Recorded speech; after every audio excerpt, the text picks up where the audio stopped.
Bueno, eh, oficialmente, muy buenas tardes, jóvenes que se encuentran aquí reunidos en esta primera videoconferencia del curso de Introducción a los Negocios, cariñosamente conocido como Bumamil. Bienvenida Arelis, José, Laisa, Naomi, Valerie, que se está insertando por ahí hace unos segundos. Todos ustedes bienvenidos a esta clase y junto de los compañeros que eventualmente se sigan integrando en el transcurso de la clase, pues todos sean bienvenidos a este curso. Les habla, como ustedes conocen, si vieron los anuncios, el profesor Carlos Amor Cruz. Soy el facilitador, la persona asignada para poder conjunto con ustedes iniciar hoy una travesía de aprendizaje y conocimientos a través de diferentes temas de negocios, de empresas, dado que este curso está dado al componente de administración de empresas de la institución y que todos ustedes de una forma u otra están ligados a algún tipo de programa académico donde la administración de empresas es el eje principal, ¿no?, de lo que va a ser su preparación. Así que me corresponde a mí darles la bienvenida, ¿no?, a este campo y me corresponde a mí, ¿no?, facilitar un proceso de aprendizaje, de compartir experiencia, de compartir conocimientos, no solo los míos, ¿no?, sino todos los que ustedes también puedan aportar en este proceso, porque sus experiencias y conocimientos también son valiosas en estos procesos y obviamente poder entonces atender los diferentes temas, tópicos que vamos a estar trabajando durante las próximas 8 semanas, ¿no? La primera diapositiva que están viendo ahí, ya ustedes la tienen en la sesión de anuncios. Cuando les envié un anuncio acerca de conocer a tu profesor, les envié también un template relacionado, que es básicamente lo que vamos a ver en la primera parte del curso de la tarde de hoy, ¿verdad? Una orientación en términos generales de cuáles son las expectativas que tengo yo y las que deben tener ustedes como estudiantes dentro del elemento, del aspecto académico que conlleva este proceso, ¿no? Así que de lo que vamos a hablar aquí hoy en términos de esta orientación va a ser, ¿no?, de algunas particularidades políticas, procesos que tiene la institución que están atados, ¿no?, al proceso de aprendizaje, a la interacción que nosotros vamos a tener aquí en este salón de clases. Por lo tanto, ¿verdad?, es bien importante que las podamos tomar, ¿no? En resumen, dentro de esa diapositiva que usted está viendo ahí, pues yo se lo puedo dar, ¿no? Ahí usted tiene una información que se resume de esta manera. Más de 25 años de experiencia profesional en las áreas de gerencia, nivel de gerencia intermedia, inicial, intermedia y alta gerencia, dado que ocupé diferentes posiciones en diferentes niveles organizacionales, en diferentes empresas e industrias a través de esos 25 años.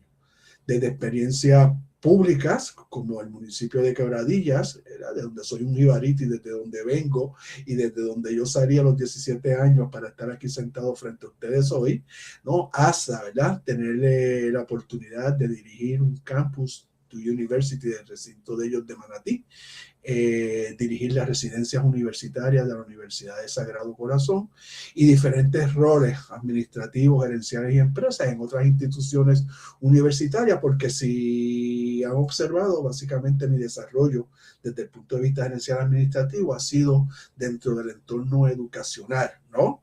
Aunque fuera de aquí, y fuera de los entornos institucionales, pues obviamente presto servicios de coaching, asesoría, adiestramiento a través de una firma de la cual soy miembro, la firma Martínez y Soto, que se encuentra ubicada en el área de Barceloneta, ¿no?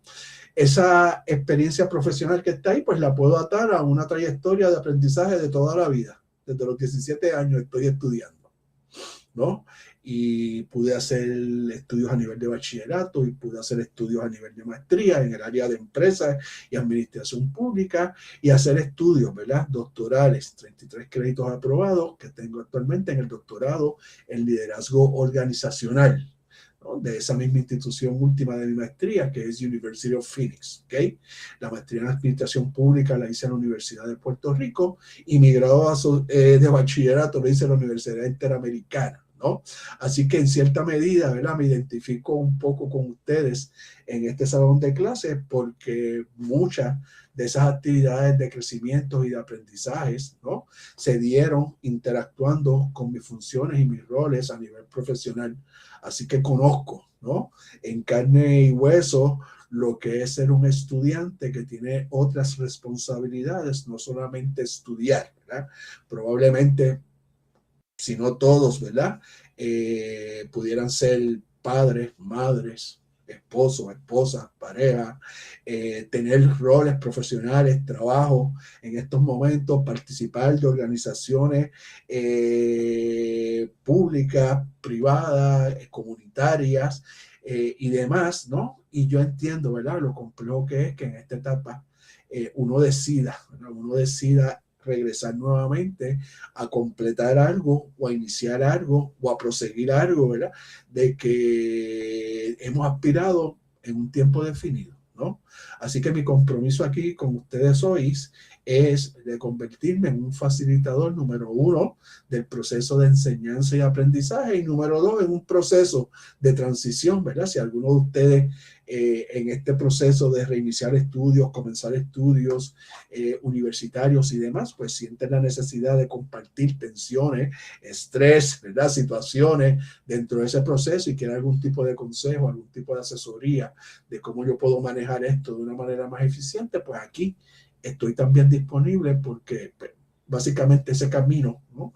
Que usted está iniciando o está en estos momentos realizando, lo caminé yo, ¿verdad? Por un trecho largo de tiempo mientras me fui formando académicamente, pues para poder seguir aspirando, creciendo, desarrollándome, no solamente como individuo, como persona, sino también, ¿verdad?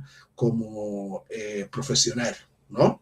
En los últimos 5 años, pues he dedicado, ¿verdad? Entre la firma Martínez Sotos, la Universidad de Sagrado Corazón y Northridge University, ¿verdad?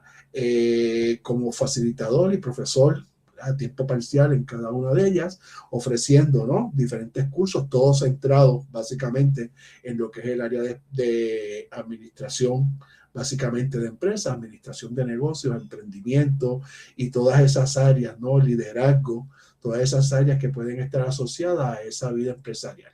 Así que mi intención es compartir de esos conocimientos, compartir de esas experiencias y pues como les dije hace unos minutos, invitarlos a ustedes para que también puedan compartir y dejarles saber a sus compañeros y dejarme saber a mí también sobre esas experiencias y esos conocimientos previos que usted pueda haber adquirido y que estén asociados, ¿no? A los temas que vamos nosotros a ir tocando en este curso. ¿Ok? Como les mencioné o como les indiqué en el anuncio de bienvenida, pues nos vamos a estar aquí reuniendo, ¿no? Los días martes. Hice ahí un slash porque tenía ahí un typo, decía 6 p.m., debió decir 5 p.m., que es la hora en que nosotros nos vamos a reunir. El centro y el lugar de las conferencias reside, ¿verdad? En el enlace llamado Big Blue Button, que está en su canvas. En la parte izquierda, ¿verdad? Si lo miramos de frente, en la parte izquierda de su pantalla, pues usted va a encontrar ese enlace dentro de una serie de enlaces donde dice Botón, y a través de ahí usted va a acceder, como hicieron hoy, a esta videoconferencia en vivo, y a través de ese mismo enlace también, si no tiene la oportunidad de estar en vivo en esta conferencia, va a tener la oportunidad de usted poder entonces revisar, ¿no? Esta conferencia, que de hecho está siendo ya grabada como parte, ¿no? del servicio que nosotros le damos a nuestros estudiantes para que aquellos que no puedan estar presentes puedan luego tener la oportunidad en su tiempo de revisar los temas, los tópicos, lo que hablamos, la discusión de las asignaciones y todo este tipo de cosas que se dan usualmente dentro de estas videoconferencias semanales que nosotros nos ofrecemos. ¿Ok?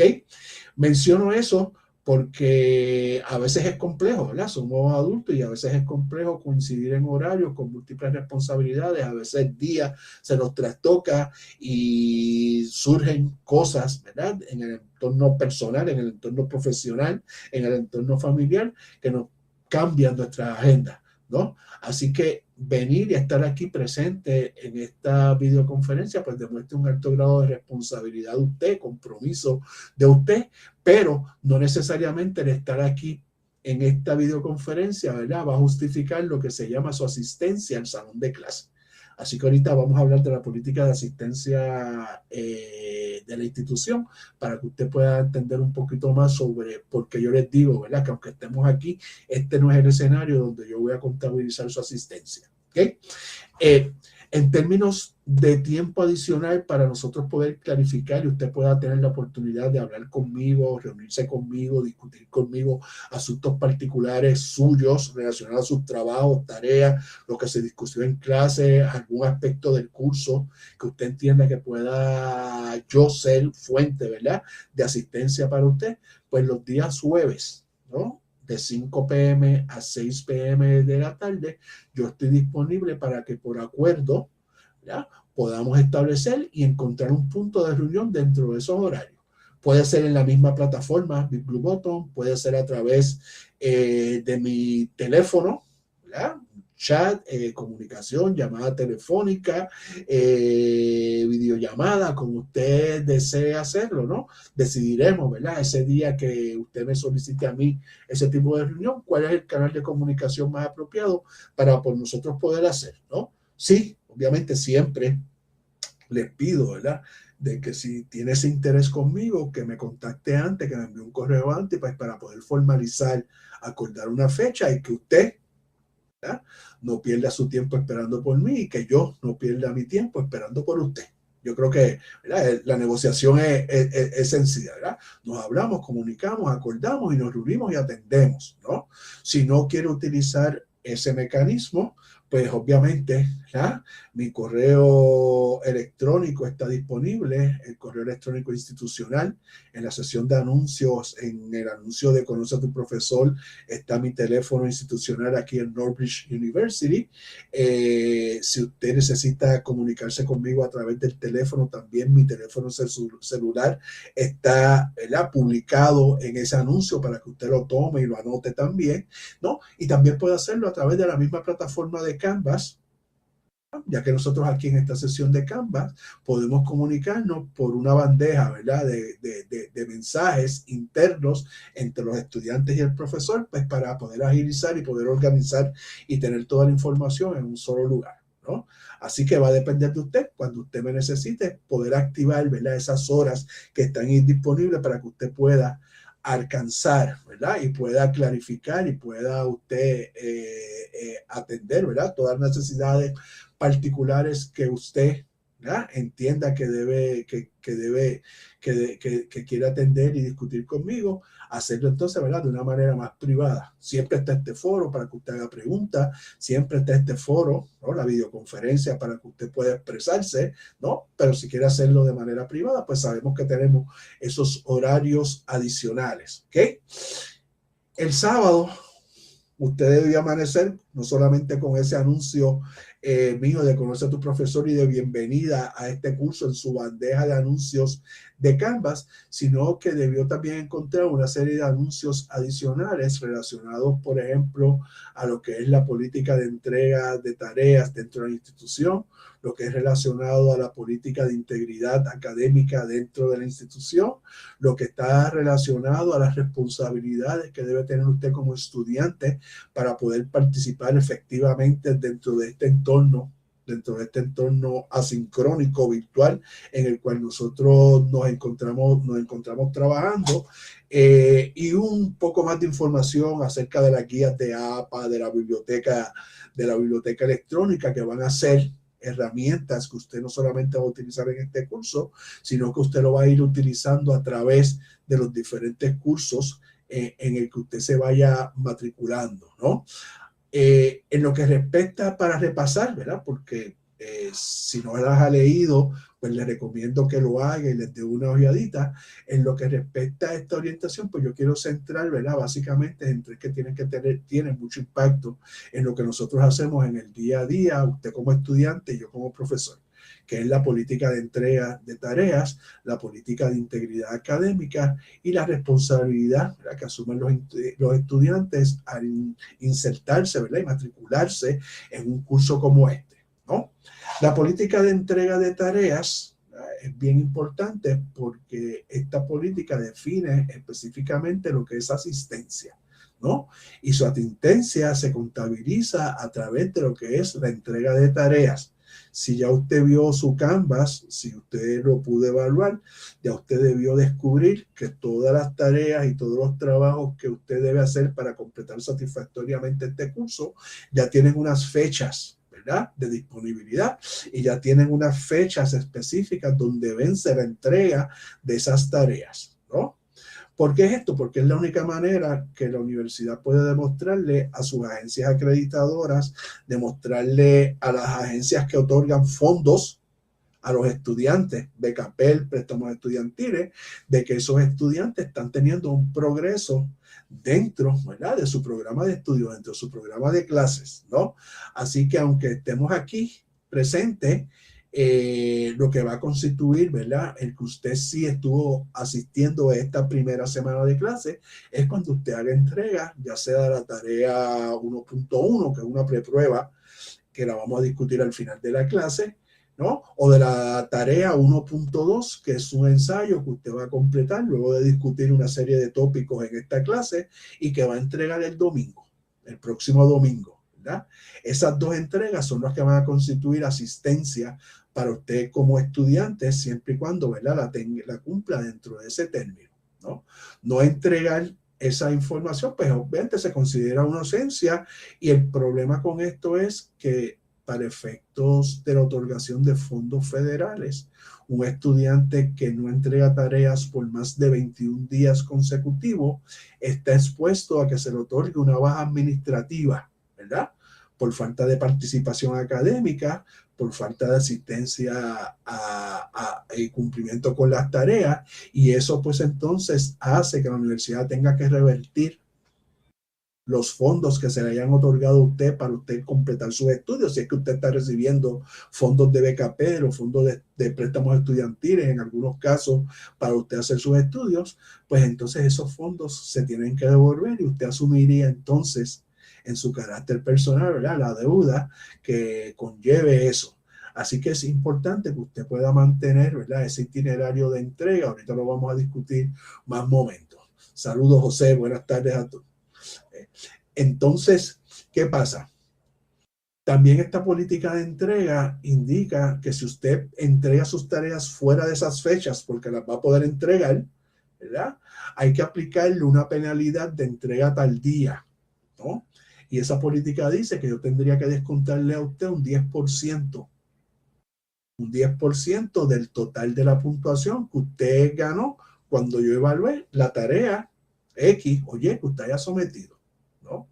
Así que desde el punto de vista, ¿verdad?, para que lo veamos de forma real, ¿no?, si usted entrega un trabajo tarde, ¿verdad?, fuera de la fecha de entrega, y ese trabajo, por ejemplo, tiene un valor de 100 puntos, ¿no?, y usted es excelente estudiante y sacó 100 puntos en esa evaluación de ese trabajo, pero me lo entregó tarde, pues yo tendría, ¿verdad?, que para cumplir con la política, deducirle un 10% de esos 100 puntos, 10 puntos, así que usted tendría 90 en vez de 100, simplemente, ¿verdad?, por haber entregado ese trabajo tarde, ¿no? Y nosotros entonces tenemos que cumplir con la tarea, ¿no? Sin embargo, les dije ahorita que yo he estado en sus zapatos, ¿no?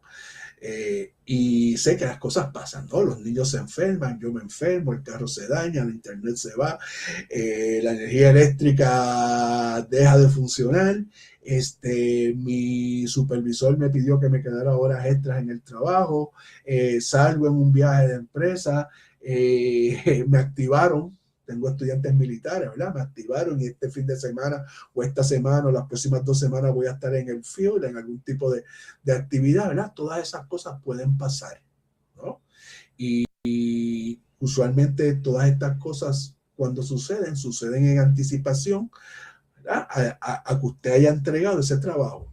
Pues si eso pasa, usted se comunica, ¿no?, y me deja saber, profesor, tengo esta situación, me parece que va a ser imposible poder entregar este trabajo en la fecha que está estipulada, ¿verdad? Y dependiendo, ¿verdad?, de cuál sea la situación, pues yo puedo tomar esa información de usted y utilizarla, ¿verdad?, como un criterio mío de juicio para yo no tener que aplicar esa política, ¿no? Y deducirle esos porcientos en esos trabajos que usted va a entregar tarde. Así que es bien importante, ¿no? Bien importante de que si usted viene, ¿verdad? Viene en conocimiento de algún tipo de situación que no le va a permitir a usted cumplir con esa entrega de tarea, usted me escriba. ¿Verdad? Me envía un correo electrónico, ya sea a través de Canva, ya sea a través del correo interno, ¿verdad? O mi correo institucional en el otro lado, para entonces yo advenir en conocimiento, y no solamente advenir en conocimiento, sino que tenga un documento de apoyo en caso, ¿verdad?, de que a mí me auditan, ¿verdad?, mi ejecución, mi trabajo y lo que yo hago aquí como profesor con ustedes.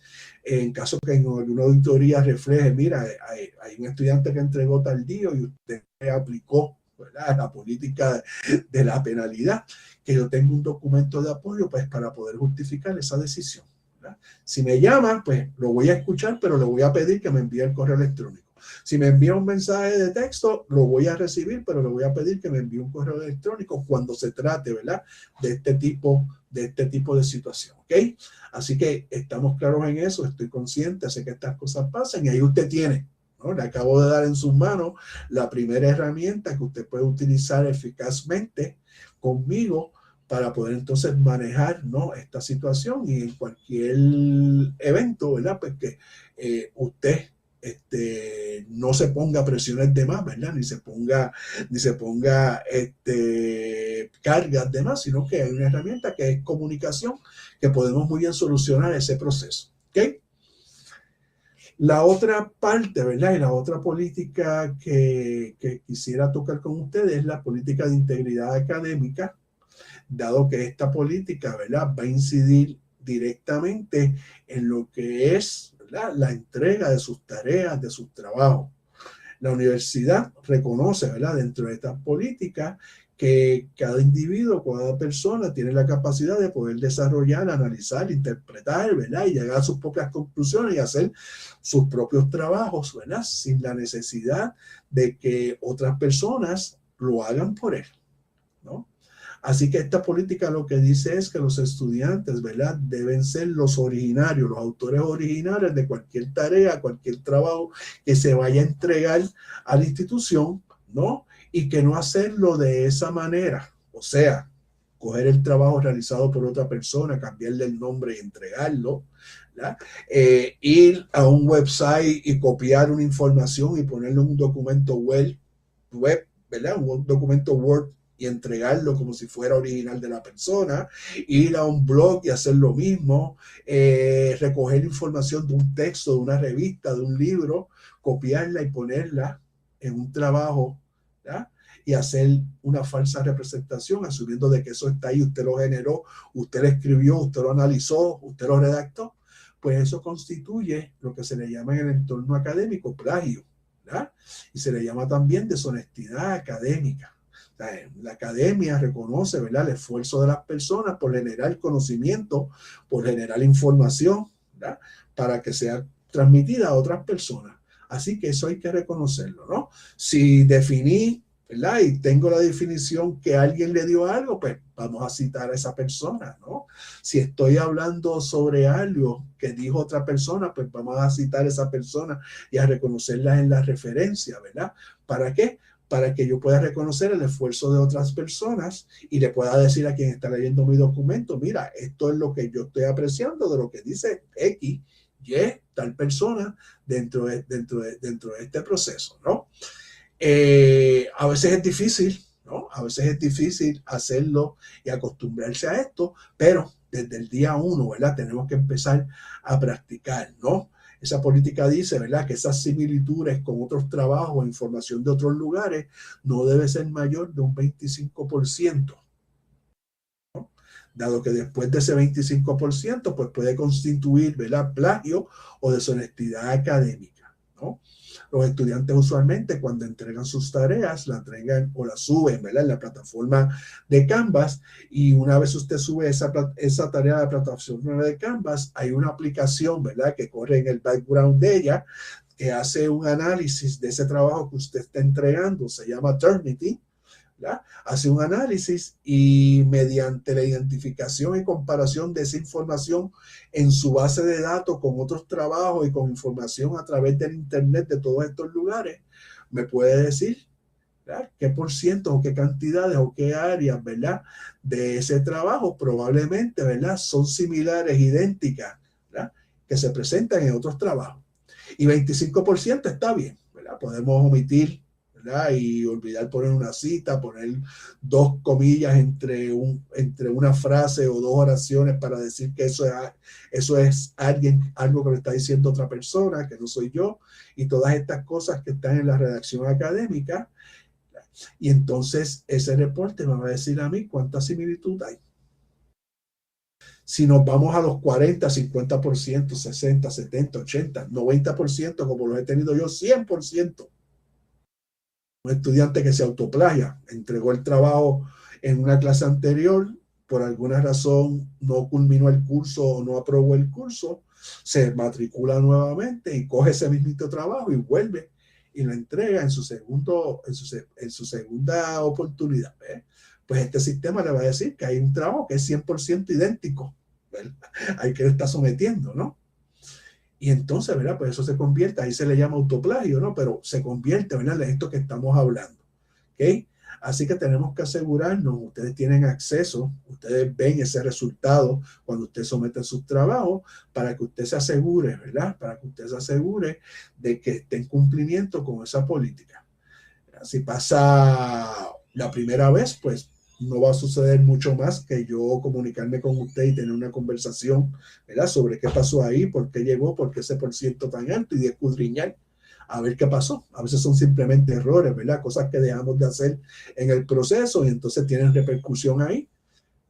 Pero si después de esa primera orientación hay una persistencia de parte del estudiante, ¿verdad?, y sigue su trabajo reflejando esos altos niveles de similitud, pues entonces yo tengo que elevar la situación y someter los datos que yo tenga y la información que yo tenga al Departamento de Asuntos Académicos, para que entonces ellos inicien, ¿no?, su investigación, se comuniquen con el estudiante y tomen las medidas disciplinarias que ellos tengan que tomar con relación a esto, ¿verdad?, que puede ser simplemente desde que ese trabajo tiene 0, ¿verdad?, y sacaste 0 en el trabajo, hasta pudiera ser la expulsión de la institución cuando ya tenemos, ¿verdad?, casos que son reiterados, ¿verdad?, que reiteradamente han violentado esa política una y otra vez, ¿no? Dentro de ese grupo, ¿verdad?, dentro de esa política, ahora también nosotros tenemos que integrar lo que es el uso de la inteligencia artificial, ¿no?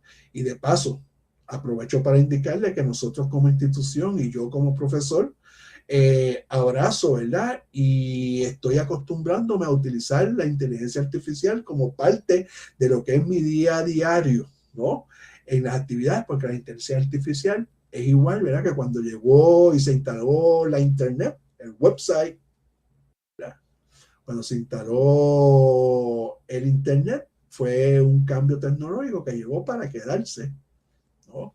Cuando se prendió por primera vez una bombilla eléctrica hace 200, 300, 200 y pico de años, 100 y pico de años, claro, son tecnologías que llegaron para quedarse, y la inteligencia artificial es una tecnología que llegó para quedarse, ¿no?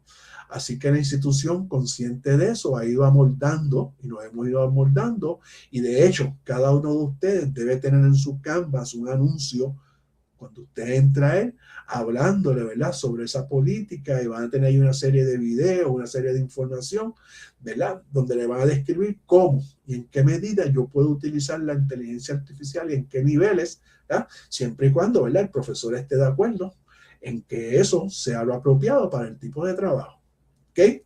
De hecho, aquí nosotros vamos a tener una tarea donde yo los voy a invitar a ustedes a que utilicen inteligencia artificial para que hagan búsqueda de cierta información que va a ser necesaria para una de ellas, ¿ok? Porque debemos integrar este proceso, ¿no? Lo que no puedo permitir es que la inteligencia artificial se convierta en un sustituto de nosotros, que piense por nosotros, que hable por nosotros, ¿verdad? Así que La herramienta de Eternity también ha sido atemperada, pues para poder reconocer también, no solamente que aquellas cosas vienen de otros trabajos o de otros documentos, sino también qué tipo de información está aquí, que se está presentando en este documento, que pudo haber sido generada, ¿verdad?, por inteligencia artificial. ¿Ves? Así que tenemos que tener, ¿verdad?, un poco de cuidado cuando utilicemos eso. Si usted tiene alguna duda en su carácter particular, individual, le invito a que lea sobre esas políticas.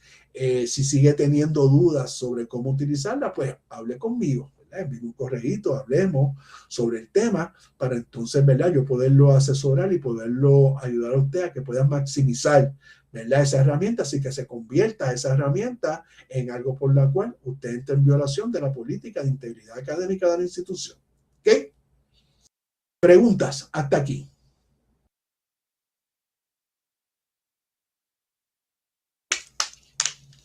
¿Alguna pregunta, duda? ¿Estamos claros? Por lo que he ido mencionando hasta ahora. Bueno, ¿ya? Como decía mi mamá, no news, good news, ¿no? Si no hay ninguna respuesta, yo asumo, ¿verdad?, de que todo el mundo me está entendiendo y me va siguiendo en esta orientación inicial, ¿no?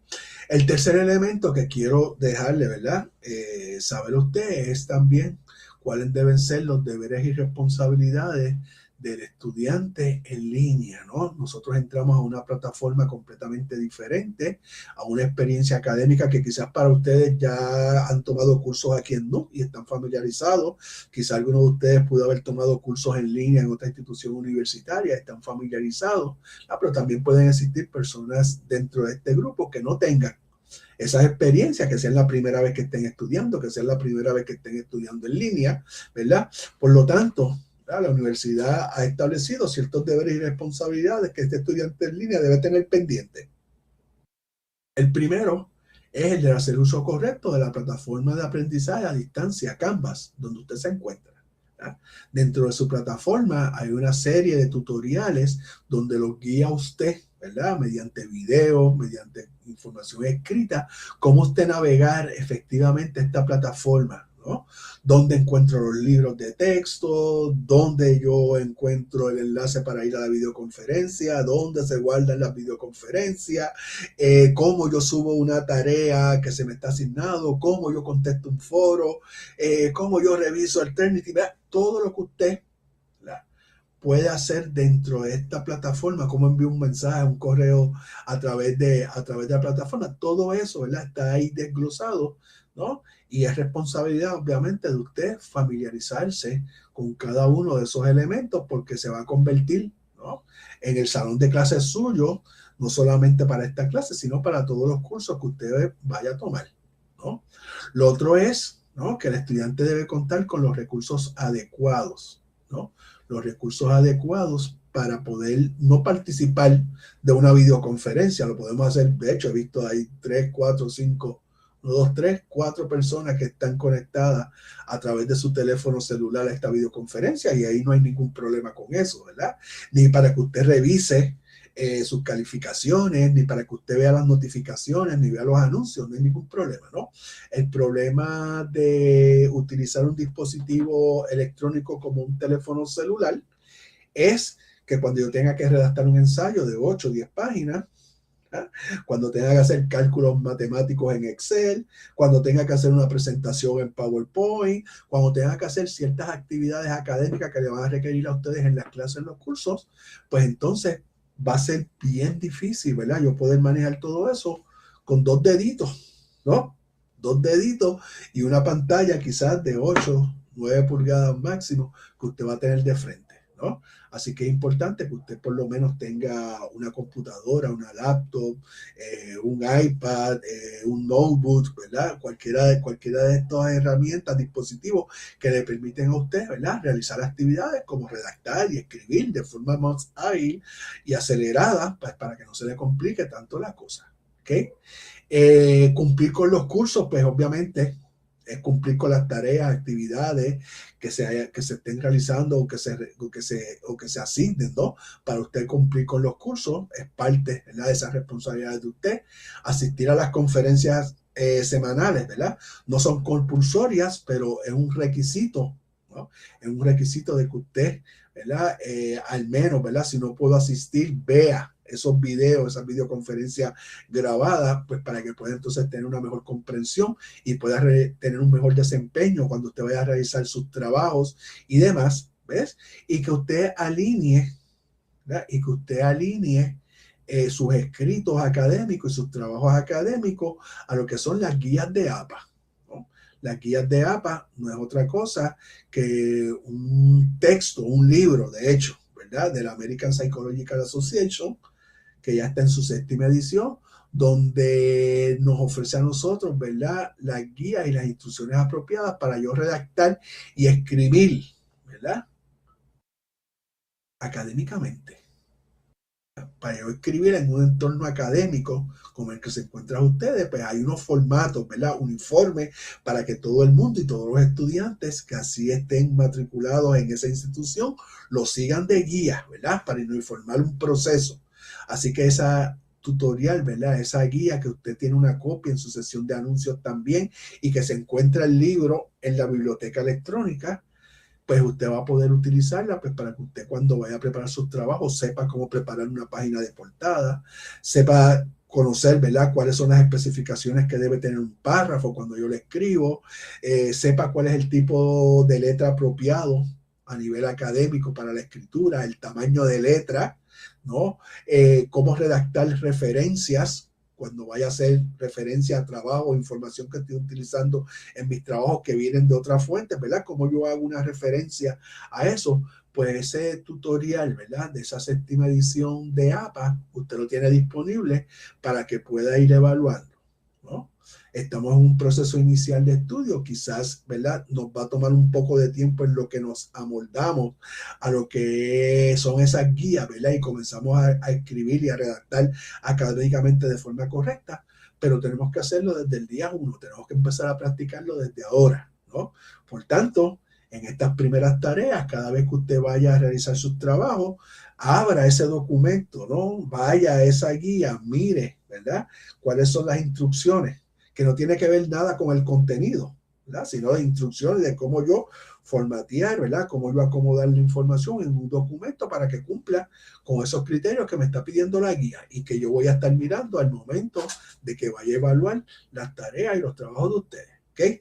Así que esa, ¿verdad?, esa guía APA va a ser su compañera por los próximos 2, 3, 4 años, dependiendo, ¿verdad? A mí me lleva acompañando casi 25, ¿no? Así que va a ser su acompañante todo aquel tiempo, ¿verdad?, en que usted esté involucrado en este tipo de actividad académica. ¿Ok? Con esto, pues obviamente, ¿verdad?, termino y trato de sintetizar, ¿verdad?, todo lo que es relevante, ¿verdad?, que usted debe conocer para que usted tenga unas expectativas, ¿verdad?, en términos de la funcionalidad, de cómo nosotros vamos a operar en este salón de clases, para que después no tengamos, ¿verdad?, sorpresas en ese sentido. ¿Ok? ¿Preguntas? No, por el momento no. Está bien, gracias, Jennifer. ¿Ok? Entonces, ¿ya?, si no hay preguntas en ese sentido, pues vamos a hablar ahora un poco del curso, ¿no?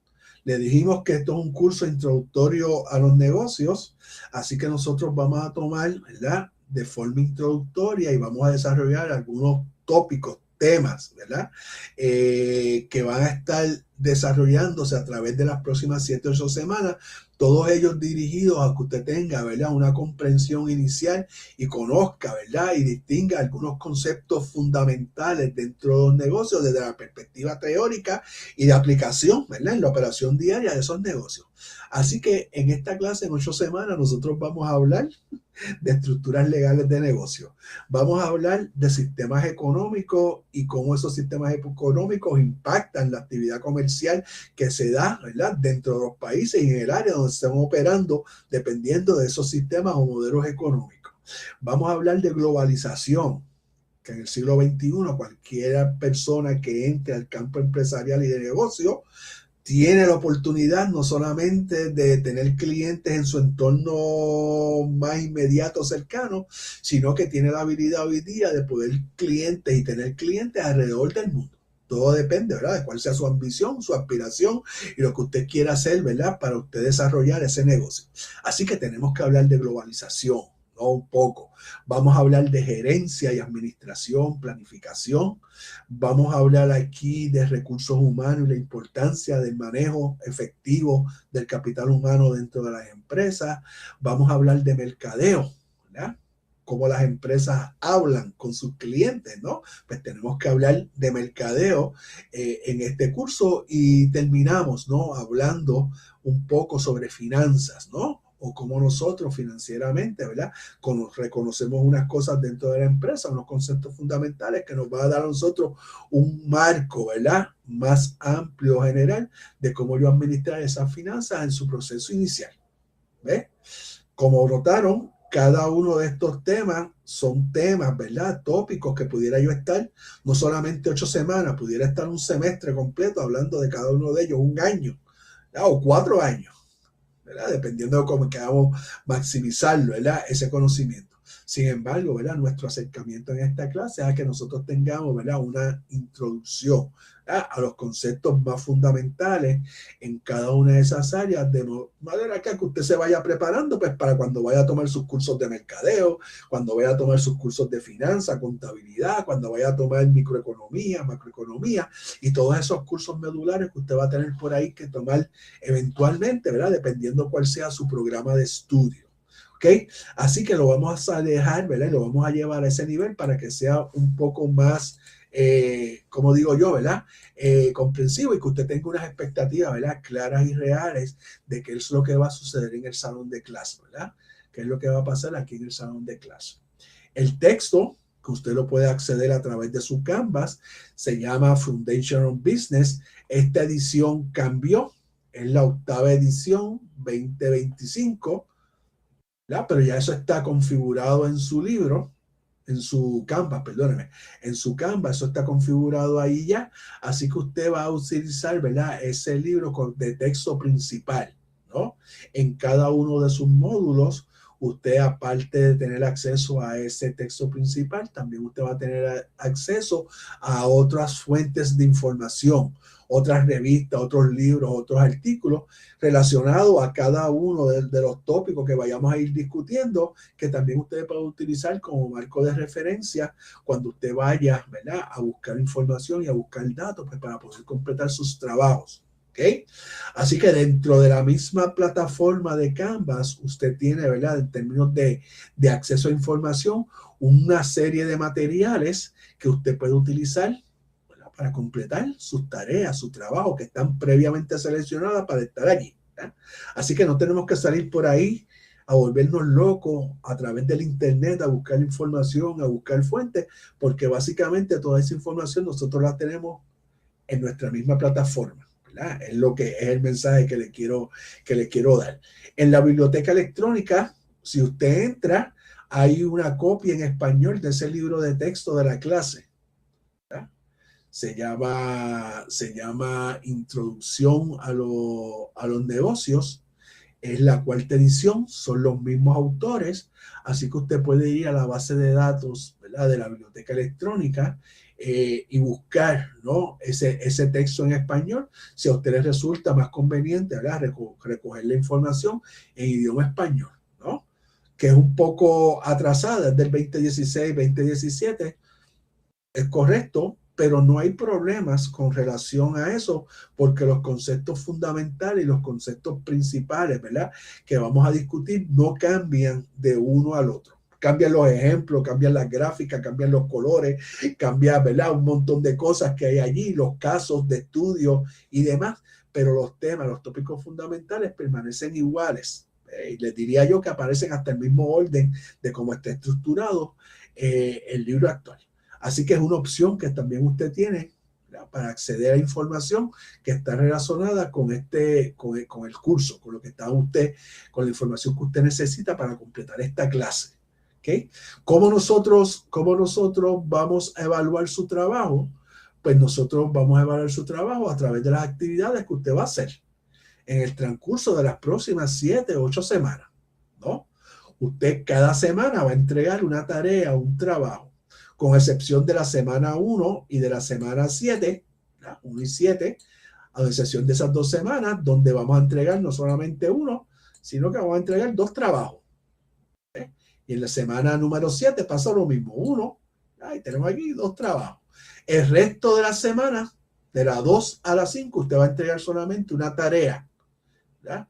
Cada una de esos trabajos están ponderados, o sea, cada uno de ellos tiene un peso particular, ¿no? Por ejemplo, ¿verdad? El porciento de la nota final de usted, un 90%, va a provenir de lo que son sus asignaciones o tareas que va a entregar, ¿verdad?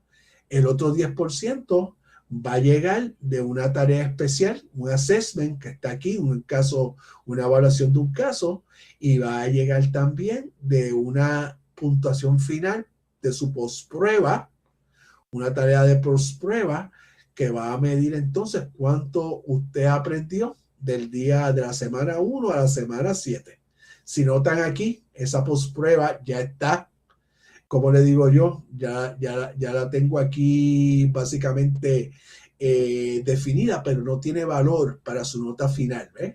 Esa prueba no tiene valor para su nota final. Sin embargo, estos 40 puntos son parte, ¿verdad?, de esa evaluación final, ¿no?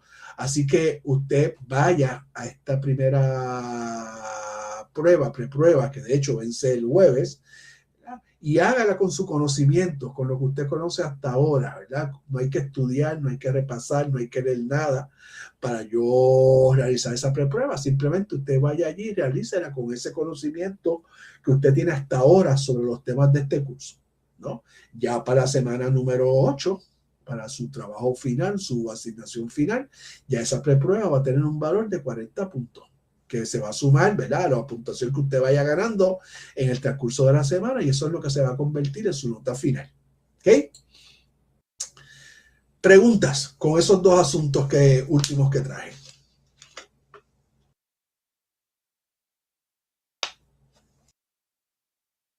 ¿Estamos claros? Perfecto, ¿no? Pues entonces, si eso es así, vamos a entrar a hablar un poco sobre el tema, ¿verdad? El primer tema que nosotros tenemos esta noche, que es fundamentos de negocios, ¿no?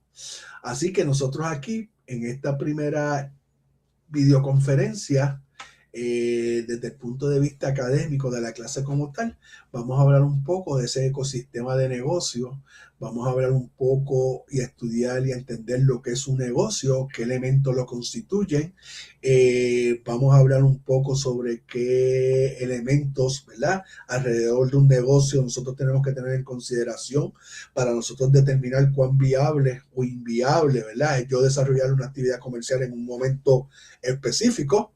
Eso se puede analizar. Vamos a mirar las diferentes dimensiones en que yo puedo hacer negocios, las diferentes formas en que yo puedo hacer negocios, y vamos a hablar sobre las diferentes estructuras legales, ¿ya?, dentro de las que existen, que yo puedo seleccionar, ¿verdad?, y optar para inscribir mi negocio desde el punto de vista legal, y que puedo operar de forma legal en el entorno en que yo me encuentre, en el territorio de Puerto Rico, en el territorio de los Estados Unidos, ¿no? Así que en ese transcurso, ¿verdad?, en esa línea hay una pregunta particular que yo siempre hago a mis estudiantes este primer día, y es que me escriban, ¿no?, en el chat por ahí un momentito, en una palabra o en una frase, su interpretación de lo que es un negocio. ¿Qué es un negocio para usted? Lo escuchamos por ahí, abrió un negocio, cerró un negocio, mudó el negocio, ¿verdad?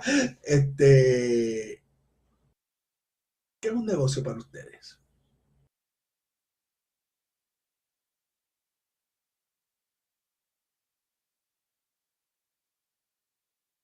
Vamos a ver. Hay variantes hay valientes en el chat.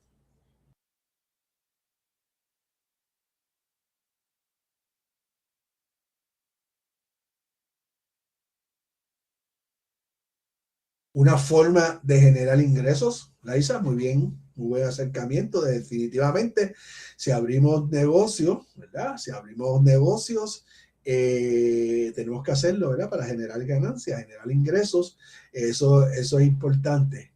Es algo en lo que puedo ser mi propio jefe, definitivamente, ¿no? Cada empresa, cada negocio debe tener, ¿verdad? Alguien que lo ideó, alguien que lo desarrolló, ¿verdad? Va a tener un jefe. Por lo tanto, los negocios, ¿verdad? Usted pudiera ser su propio jefe. Si usted decide hacer un negocio de un solo propietario, vamos a hablar ahorita de eso, pues usted puede convertir, ¿verdad?, en su propio jefe en ese sentido, ¿verdad? ¿Qué me dice Valerie, que está escribiendo por ahí?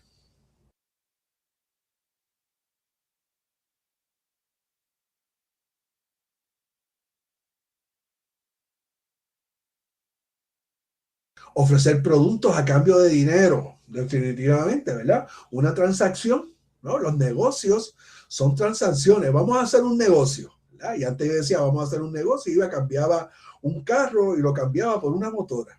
¿Verdad? Estábamos haciendo negocio, y anteriormente cambiaban las bueyes, los cambiaban por racimos de guineo y yuca y plátano y todo.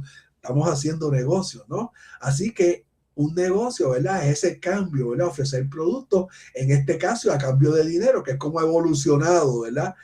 La actividad comercial. Antes intercambiamos bienes entre bienes porque no había una moneda, no había algo de valor significativo que pudiera sustituirse.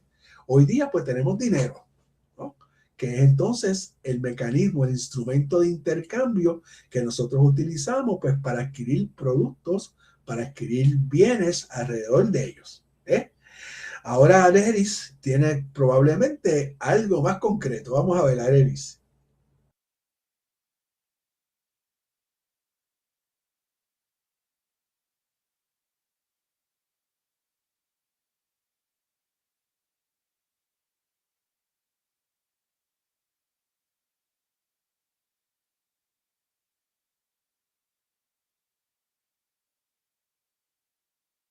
Estoy esperando por Arelis, estoy aquí todavía, ¿ok?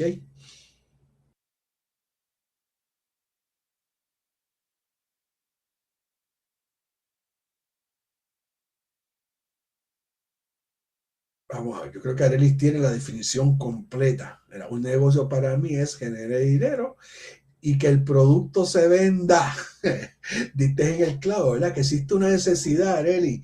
¿Verdad? Si yo tengo un negocio y tengo los productos, pero ese producto no se vende, ¿qué significa? Que nadie lo necesita. Por lo tanto, si nadie lo necesita, para que entonces yo tenga un negocio, ¿verdad? Así que gracias a todos los que participaron, ¿verdad? En esta pequeña pregunta, investigación que hice yo con relación a su conocimiento. Pero yo creo que si yo ato las cuatro, una, dos, tres, las cuatro contestaciones que tengo, yo creo que entre todas ellas entrelazan y podemos entonces tener una definición tal y como dice Price en su libro de texto. Dice, un negocio es el esfuerzo organizado de las personas para producir y o vender con fines de lucro bienes y servicios que satisfagan las necesidades de la sociedad. ¿Eh? Y entonces ahí podemos amarrar, ¿verdad?, todas esas contestaciones separadas que me dieron y hacer una sola contestación. Un esfuerzo organizado. ¿Ah?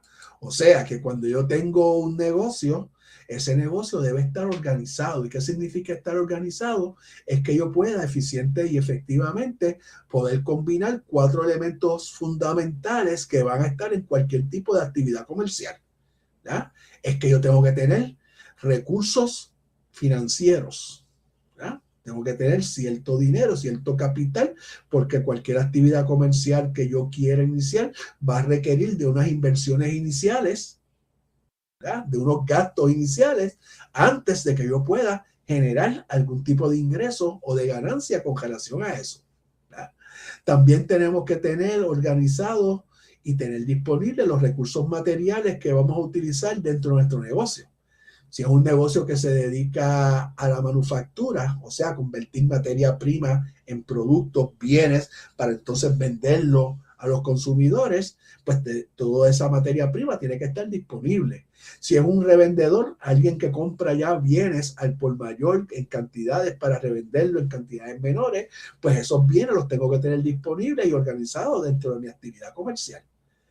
Tengo que tener, ¿verdad?, recursos humanos, personas, individuos, personas que se alineen, que trabajen y que me ayuden, ¿verdad?, a yo poder transformar esa materia prima en bienes, o al yo poder revender esos servicios, al yo poder cobrar por ello, al yo poder clarificar y atender a mis clientes cuando tengan dudas y preguntas. Así que yo tengo que tener recursos humanos disponibles dentro de otra operación.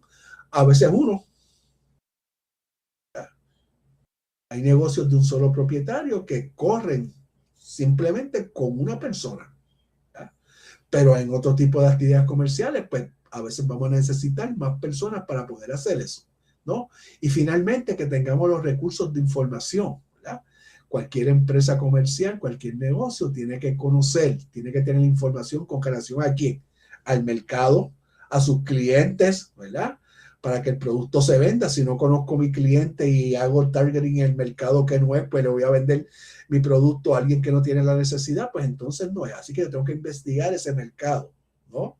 Tengo que tener información de ese mercado, tengo que tener información de mis competidores, tengo que tener información de las agencias estatales, gubernamentales, municipales, federales, ¿verdad? Que tienen injerencia sobre el tipo de actividad comercial que yo voy a realizar, pues para poder cumplir con ellos en términos de cualquier información, licencia que yo tenga que obtener, política que yo tenga que practicar, procesos que yo tenga que realizar, pues esa información yo la tengo que tener también, ¿no?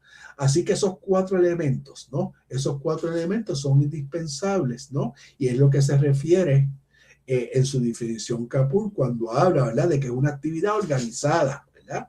Donde personas, ¿verdad? Se reúnen en este entorno, pues para producir esos bienes o esos servicios. Ahorita vamos a diferenciar bienes y servicios, ¿verdad? Que son los que satisfacen las necesidades de las personas. ¿Ves? El otro elemento que habla él es de esa satisfacción, ¿no? Si yo no satisfago las necesidades de alguien con mi producto, pues como dice Arely, no lo vendo. No lo vendo. Por lo tanto, yo tengo una actividad comercial que va a ser perniciosa en el transcurso del tiempo y voy a tener que terminar cerrando, ¿verdad? Así que la manera correcta, ¿verdad? Y apropiada de yo iniciar cualquier tipo de actividad comercial es primero identificar necesidades del consumidor, de la sociedad, de las personas que están a mi alrededor, ¿no? Identificarlas, ¿no? Y a partir de ahí entonces yo generar las ideas que sean apropiadas, ¿verdad? Los mecanismos, las ideas, los procesos que sean necesarios, pues para yo poder presentarle a esta persona una propuesta de valor para poder satisfacer esas necesidades. ¿Ves? Llegué al barrio y en el barrio me encontré que hay una población de casi 70% de personas varones, ¿verdad? Y también me di cuenta que no hay una barbería en las próximas 5 o 6 millas alrededor de donde está toda esa concentración de personas. Pues allá yo tengo una idea de negocio, porque no establezco una barbería en esa área y atiendo a estas personas que tienen la necesidad de cortarse el cabello por lo menos cada 15 o 30 días. ¿Ves? Y ahí entonces yo voy generando, ¿no? No puedo ir a montar una barbería y que de momento el 70% no sean hombres, sean mujeres, ¿verdad? O montar una barbería y después más adelante encontrarme que hay 5 o 6 barberías más en la misma área. Así que hay que analizar, ¿verdad? Y asegurarnos que nosotros vamos a ir a satisfacer una necesidad en un mercado en particular, ¿no? Y tercero, que es sumamente importante, es que hay que obtener ganancias. Tenemos que obtener ganancias, de lo que nosotros estamos desarrollando. Y cuando hablo de ganancia es que todo esto que está aquí, que yo les he hablado hasta ahora, son costos, son gastos para la empresa, ¿no? Así que para yo tener un negocio exitoso, yo tengo que asegurarme, ¿verdad? Que todos esos gastos sean menores, ¿verdad? Que todos los ingresos que yo voy a generar. O sea, que mis ingresos sean mayores que mis costos. Y si esa ecuación yo la puedo mantener ¿verdad? Y estabilizar en el transcurso del tiempo, pues yo voy a mantener un negocio que va a ser exitoso y que va a estar generando ganancias, ¿verdad? Constantemente.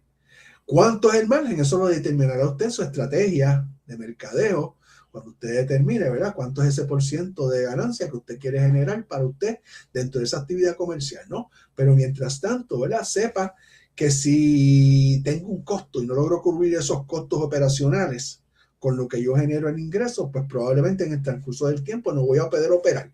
No le voy a poder pagar a los recursos humanos, no le voy a poder adquirir materia prima, ¿verdad? No voy a tener capital para manejar, ¿sabes?, todos los gastos operacionales de la empresa.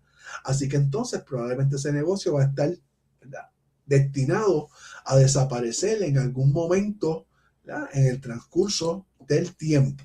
¿Ok?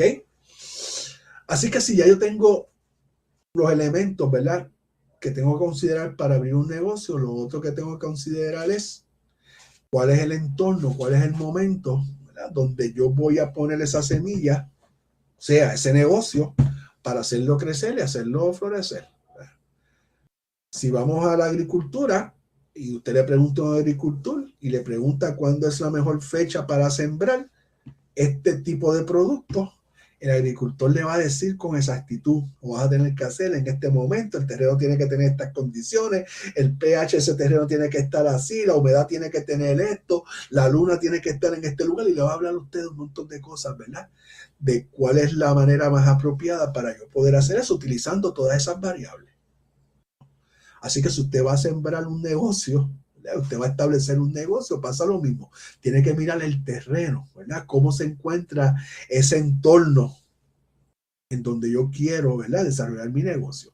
Y para eso hay unos indicadores desde el punto de vista, ¿verdad?, económico, de economía, que aunque vamos a hablar de economía la próxima semana, voy a adelantarle algo aquí en este momento para que tengan una idea, ¿no? Y es que yo tengo que mirar, ¿verdad?, ciertas variables y ciertos indicadores que los economistas utilizan, ¿verdad?, para decir entonces cuándo hay una economía, ¿verdad?, cuándo hay un modelo económico, un sistema económico que está robusto, en crecimiento, en desarrollo, en positivo, que es el momento más apropiado para usted iniciar cualquier actividad comercial, o cuando, ¿verdad?, esos indicadores me dicen otra cosa, que no es el momento, ¿no?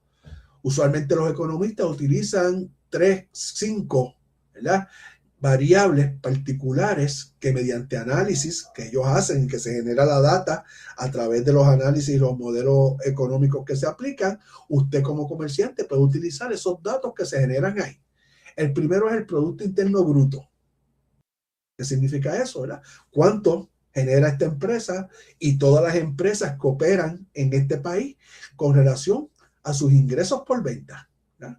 ¿Cuánto se vende en todos los renglones, en toda la actividad comercial? No importa que sea construcción, salud, educación, tecnología, no importa, sean servicios, sean bienes.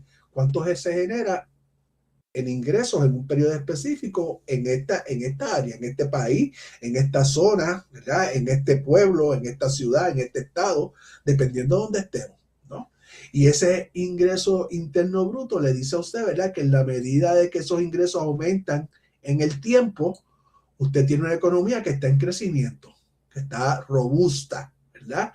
Así que cuando ese PIB le dice a usted que tuvo un crecimiento de un 4% sobre el año pasado, ¿verdad?, y en el siguiente año le dice que tuvo un 7% de crecimiento con relación al año pasado, ¿verdad?, vemos que hay una actividad de crecimiento. Y mientras ese ritmo sigue así, pues entonces usted tiene un terreno propicio para usted iniciar la actividad comercial, ¿no? No es lo mismo, ¿verdad?, cuando vemos que ese indicador comienza a decrecer, ¿verdad? Y entonces ahora, después de 7, el próximo año creció 4%, después creció un 2%, ¿verdad?, después creció un 1%. Quiere decir que esa economía va en declive. Se está generando menos ingresos por venta. Y entonces el mensaje para nosotros comerciantes, ¿qué quiere decir esto? Si se está vendiendo menos es porque la gente tiene menos dinero en el bolsillo para comprar, ¿verdad? Ese es el mensaje que da esa estadística para los comerciantes, ¿no? Y tenemos que tenerlo en consideración. ¿Cuál es el momento más propicio? Con la tasa de desempleo pasa igual. Lo único que lo miramos de forma inversa, ¿verdad? Mientras más baja sea la tasa de desempleo, ¿verdad?, significa entonces que hay más personas trabajando, por lo tanto hay más personas que están generando ingresos, por lo tanto hay más personas que pueden satisfacer sus necesidades directamente con sus ingresos, ¿no? Y mientras más bajito sea, pues eso significa que es positivo, ¿no? En la medida que ese número de desempleo va aumentando, pues entonces indica, ¿verdad? Contrario a lo que indica entonces que es un número negativo, ¿verdad? Si ese 2% de desempleo al siguiente mes aumenta un 4 y al siguiente aumenta un 8, pues ya eso, ¿verdad? Es un indicador negativo para esa economía porque me está diciendo que hay más personas que se están quedando sin trabajo. ¿Ves? Por lo tanto, menos ingresos, por lo tanto, menos satisfacción de necesidades de las personas, ¿no? La tasa de inflación y la tasa de intereses nos dice lo mismo, ¿no? La inflación, ¿qué es? ¿No? El aumento estándar en el precio de un producto a consecuencia, ¿verdad?, de los aumentos en los costos de producción para esos productos, ¿verdad? Y en la medida en que esos costos de producción van aumentando, y ustedes lo están viviendo ahora con la guerra en Irán y lo están viviendo con la guerra en Ucrania, Rusia, ¿verdad? Y todos esos conflictos que están en esa área que han encarecido en particular, ¿verdad? El costo del petróleo, y el costo del petróleo aumenta el costo de la gasolina y eso aumenta el costo de las operaciones y eso tiene un aumento entonces en el costo de los bienes y servicios que nosotros estamos teniendo, y la tasa de inflación en estos momentos está en crecimiento. ¿Ves? Si esa tasa de inflación fuera baja, pues quiere decir lo contrario, ¿verdad? Que esos costos de producción van bajando, ¿verdad? Que ese costo se está estabilizando, que va bajando, ¿no? Lo usual es que usted crezca, ¿verdad? Que la inflación crezca normalmente un 2% de un año a año, no más de ahí. Luego de ese número, ¿verdad? Decimos, ¿verdad?, que estamos entrando entonces en un proceso de inflación en esa área, y eso es negativo para la empresa o para las personas que quieren hacer negocio. Las tasas de interés corre igual, ¿no? La tasa de interés igual que la de inflación, lo único que aquí son los intereses van aumentando, que es lo que le cobran a usted cuando usted toma, ¿verdad?, a crédito, préstamo, compra una casa, compra un auto, obtiene una tarjeta de crédito, todo este tipo de cosas que usted paga a plazos, ¿no? Pues entonces quien se lo está vendiendo, su ganancia por dárselo a plazo y no vendérselo de un solo cantazo, pues son esos intereses que va generando en ganancia en el transcurso del tiempo. Así que un aumento en la tasa de intereses tiene el mismo efecto que la tasa de inflación. Encarecer, ¿verdad? Encarecer ese producto y hacer que la persona pague más por ese producto que adquirió. Por lo tanto, va a tener menos dinero en el bolsillo, ¿no? Así que si usted va a tener, ¿verdad?, y va a trabajar y a desarrollar algún tipo de actividad comercial, tiene que tener en consideración estos indicadores que nosotros le estamos hablando. La semana que viene vamos a ver un poco más de detalle de esto y su impacto, ¿verdad?, en los ciclos económicos y demás, ¿no? Pero el consumidor, ¿verdad?, lo mira, ¿verdad?, como data, información, ¿verdad?, recursos informacionales que tenemos que buscar para determinar si este es el momento apropiado para iniciar una actividad comercial o tengo que delegar esto a que pase un momento, a que pase un periodo de tiempo definido, a ver si esa data, ¿verdad?, se normaliza y ese escenario, ¿verdad?, o sea, ese terreno se convierte más fértil para que entonces yo pueda tener mayores probabilidades de éxito en la actividad que yo vaya a desarrollar. ¿Ok? ¿Qué tipo de actividad yo voy a desarrollar, ¿verdad? O sea, ¿qué tipo de negocio yo puedo desarrollar? Pues pueden ser negocios de servicio, pueden ser negocios de manufactura, o usted puede convertirse, ¿verdad?, en un intermediario de mercadeo, un intermediario de negocio, ¿verdad?, simplemente, ¿verdad?, comprando a mayor en cantidades, ¿no?, y luego venderlo directamente a los consumidores, ¿no? Así que los intermediarios de mercadeo son todas esas empresas que usted ve que compran al por mayor y luego venden al consumidor de forma individual, ¿verdad? O detallada, ¿verdad? Detallista, en este caso, ¿no? Los negocios de manufactura, pues van a ser clasificados todos aquellos que son los que convierten materia prima, ¿verdad?, en productos tangibles para las personas, para que los individuos consuman, ¿verdad? Todo lo que hace una empresa que se dedica a la manufactura de automóviles, ¿verdad? Recoger partes y piezas, materias de diferentes partes para producir un automóvil. Y lo mismo lo hace el que fabrica computadoras y el que vende teléfonos y el que fabrica muebles de madera y toda esta industria, ¿verdad?, de manufactura, lo que hace es eso para convertirlo, ¿verdad? Que lo puede vender directamente a los individuos o que lo puede vender a los intermediarios, ¿verdad? Para que entonces ellos los lleven directamente al consumidor. O la tercera clasificación, que es la que vemos en muchas ocasiones alrededor, ¿verdad? Especialmente en pequeños negocios, medianos negocios, que son los negocios de servicio. Restaurantes, las barberías, los beauty, el que hace manicura y pedicura, las oficinas de contabilidad, las oficinas médicas, los laboratorios clínicos, los colegios, ¿no? Las universidades, todo esto, ¿verdad? Son estructuras que lo que hacen es que prestan servicios, ¿no? Y los servicios, ¿verdad? Son intangibles, ¿no? Y los bienes son tangibles, ¿verdad? Esa es la diferencia, ¿verdad? En que aquí yo no estoy creando ningún tangible, sino simplemente yo estoy prestando, ¿verdad? Un servicio para una persona, ¿no? Que al final del camino puede ser un bien, sí, dentro de parte de mis servicios, ¿no? Pero no es, ¿verdad? No es la estructura que yo tengo. La estructura mía es la de servir a las personas que tienen una necesidad y que van a mi empresa a satisfacer esa necesidad que tienen, que muchas veces, inclusive, ¿verdad? No son tangibles, son intangibles en ese caso, ¿ok? Así que ya con una estructura, ¿verdad? Desarrollada y ya dirigida a cualquiera de estos campos, yo estoy en posición entonces de poder identificar y elegir una estructura apropiada para lo que es mi actividad comercial, ¿no? Y aquí entonces, ¿verdad? Yo tengo, ¿verdad? Que decidir y que establecer qué estructura legal es la más apropiada para mi negocio, ¿no? Y decidir esto es bien importante, ¿no? Porque usted va a tener que elegir una estructura legal para registrar su empresa ante el Estado. Usted va a tener que elegir una estructura legal para obtener su número de identificación patronal, ¿verdad? El ISS, el Seguro Social Patronal, que está por ahí, que muchas veces aquellas empresas que hacen negocio en los Estados Unidos o a través o con personas de Estados Unidos la utilizan, ¿verdad? Es un registro que ofrece la IRS, ¿verdad? Un número de identificación como un seguro social, pero para tu negocio, ¿ok? Para solicitar licencias y permisos, bomberos, ¿verdad? Salud, Hacienda, el certificado de comerciante, todos estos certificados y licencias que usted necesita, ¿verdad? Le van a pedir a usted cuando usted vaya a solicitar lo que le indica cuál es su estructura, ¿no? Además de eso, ¿verdad? Si usted elige una estructura legal, eso va a poder influir en la cantidad de impuestos que usted va a pagar al gobierno por esa actividad comercial.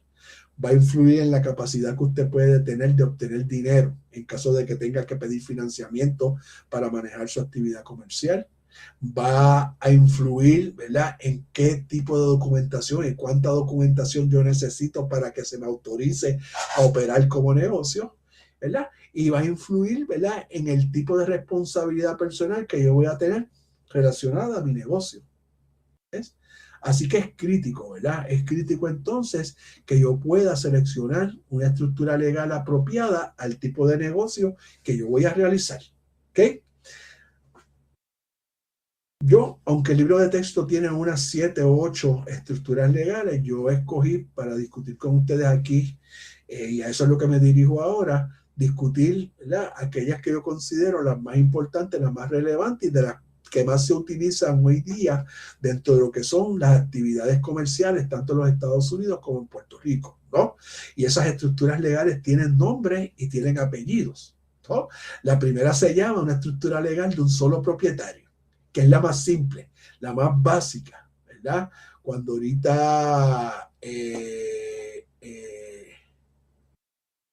Adiel, me hiciste aquí una pregunta y no te la contesté. Discúlpame, la acabo de ver ahora. El libro, el libro de texto en español, tú vas a ir a la biblioteca virtual de Northbridge, te vas a registrar en la biblioteca, ¿verdad? Para que entres como si fueras un usuario estudiante de la biblioteca. En esa página inicial, ¿verdad? Vas a ver una serie de enlaces y te va a decir en uno de esos enlaces, ¿verdad? Si tú vas a buscar información relacionada a los cursos y cuando tú te posicionas ahí, te vas a posicionar, te va a dar un scroll down y te va a decir cursos de administración de empresas, le vas a dar un clic, te va a hablar de los cursos BUMA, ¿verdad? Van las siglas de los cursos, buscas BUMA 1000, que es la clasificación de este curso, le das ese enlace y te va a aparecer ahí no solamente el libro de texto en inglés, sino debajo el libro de texto en español, Introducción a los Negocios, ¿no? Si quieres ir más directo, copia el título del libro en español que está en el módulo 1 en la parte de literatura, recursos adicionales, en el módulo 1, ahí está el título, lo copia, lo baja a la biblioteca virtual o puedes desde ahí mismo en el módulo 1 abrir ese enlace, abrir ese enlace que te va a llevar directamente a ese libro de texto. Lo único que te va a pedir es registrarte, a utilizar tu login, password de Nuke y por ahí usted va. ¿Ok? Así que ahí es la manera, ¿verdad? Más propia en que yo pueda atender esto, ¿verdad?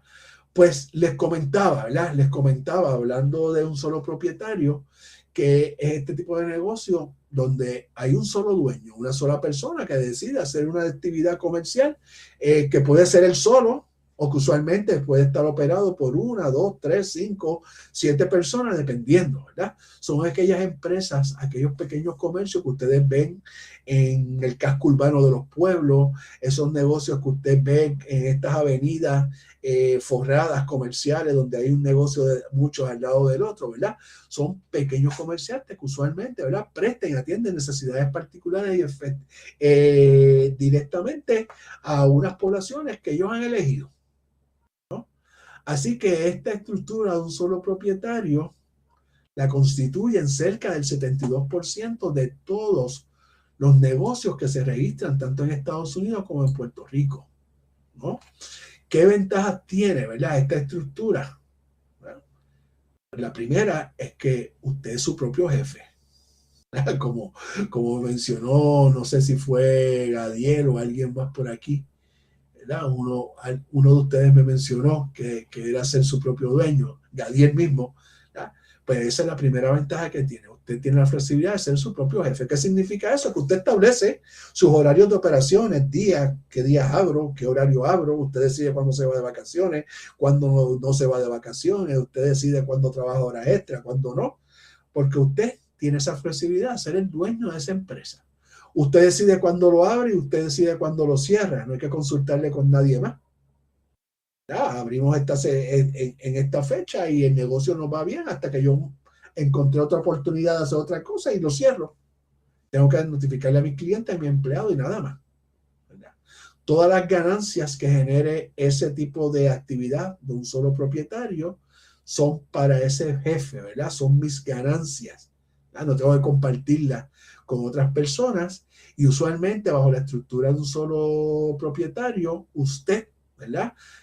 No tiene que pagar impuestos especiales por ese negocio. Usted simplemente, si usted generó ganancias, ¿verdad? En ese periodo de tiempo, pues esas ganancias usted la va a representar como ingresos suyos en su carácter personal, en su planilla contributiva, ¿verdad? Un ingreso adicional. Si es el único ingreso, pues este es mi único ingreso. Esta actividad que yo tengo con este DBA, como usualmente se le conoce, ¿verdad? Doing Business as a un solo propietario, es básicamente lo mismo, ¿no?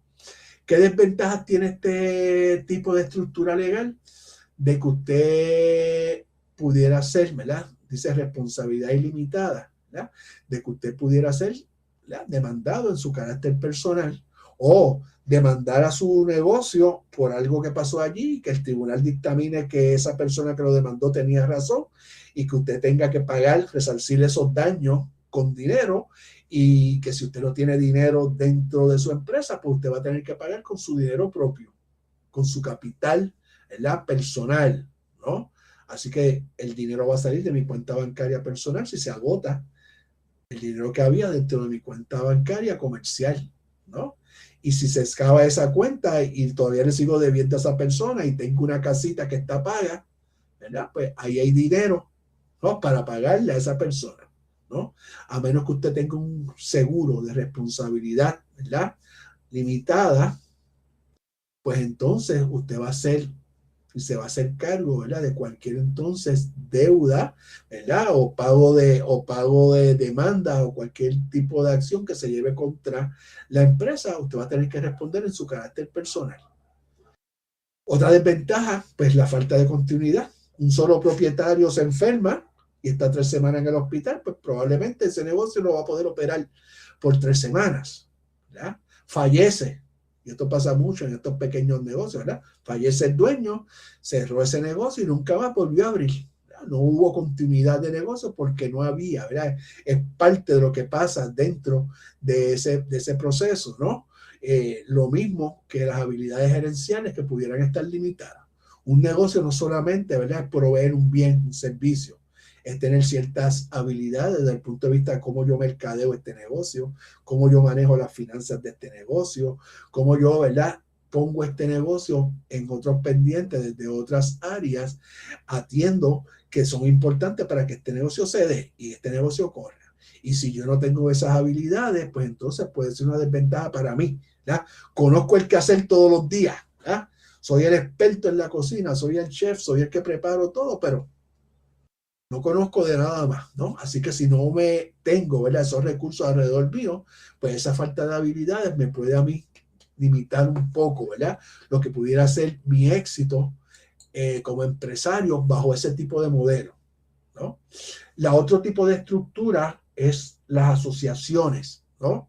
Y las asociaciones son una alianza, ¿verdad?, voluntaria entre 2 o más personas para actuar como copropietarios de algún tipo de empresa con fines de lucro. Así que yo no quiero correr este negocio solo, me quiero encontrar un socio, que aportemos los dos capital, que los dos nos distribuyamos la responsabilidad dentro de ese negocio, que los dos, ¿verdad?, llevemos a cabo una operación conjunta. Y ese número de socios pueden ser 2, pero pueden ser 3, 4, 5, porque no hay un número, ¿verdad? No te limita, ¿verdad? Siempre te dice que estén todos dentro de un contrato legal, ¿verdad?, que los identifica a cada uno de ellos como copropietarios, ¿verdad?, con los deberes, responsabilidades y aportaciones de todo de lo que ellos van a hacer a ese negocio. Y que inclusive, ¿verdad?, también esté estipulado en ese acuerdo cómo nosotros vamos a dejar de ser socios si algún día decidimos dejar de ser socios, ¿verdad? ¿Qué paso vamos a dar? ¿Cómo se van a dar esos procesos para salvaguardar los intereses de ambos y que no nos quedemos al descubierto, como pudiera pasar en caso de que un socio se retire, se lleve su capital y de momento me quedé yo sin la mitad del capital, sin una persona que me asista, y entonces a mí el negocio se me complique y termine teniendo que cerrar ese negocio en algún punto en particular, ¿no? Los socios pueden ser generales o los socios pueden ser limitados. Los generales son aquellos que, como digo yo, asumen, ¿verdad?, no solamente aportan capital, sino que asumen responsabilidades dentro de la organización activa, ¿verdad? Están todo el día dentro del negocio y trabajan y tienen un rol activo dentro de ese negocio, ¿no?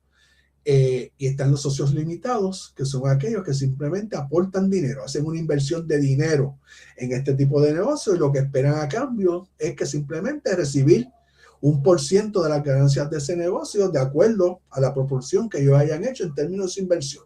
No tienen otra responsabilidad dentro de ella. ¿Ok? Así que dentro de esta estructura tenemos también ventajas y desventajas, obviamente, ¿no? Son fáciles de poner en marcha, ¿verdad? Es como decir un solo propietario agrandado, ¿verdad?